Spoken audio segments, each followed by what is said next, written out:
কি গো, কি হয়েছে তোমার? এভাবে বসে আছো যে? মন খারাপ? কি আসলে লাগেজটা গুছাতে গেলে মনটা খারাপ হয়ে যায়, কারণ আমার তো এখন কিছুক্ষণ পরেই চলে যেতে হবে। দূরে চলে যাব, তো তার জন্য একটু মনটা খারাপ। তোমাকে মিস করব। কি করবে বলো? যেতে তো হবে। আচ্ছা, তুমি এক কাজ করো না। তুমিও তোমার অফিসে ফোন দিয়ে বলো তুমি আজকে যেতে পারবে না, কালকে যাও। বলা তো যায়, কিন্তু না গিয়ে কি উপায় আছে? যেতে তো হবেই। চাকরি করলে, জব করলে তো যাওয়া লাগবেই। ঠিক আছে।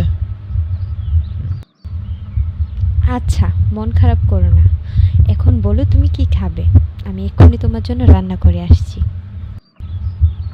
আমি যখন দূরে থাকি তখন তোমার হাতে বিরিয়ানিটা আমি খুব খুব মিস করি। এক কাজ করো না, তুমি আমার জন্য একটু বিরিয়ানি রান্না করে নিয়ে আসো না। আচ্ছা ঠিক আছে, তুমি বসো, আমি যাব আর আসবো। ওকে, ধন্যবাদ তোমাকে।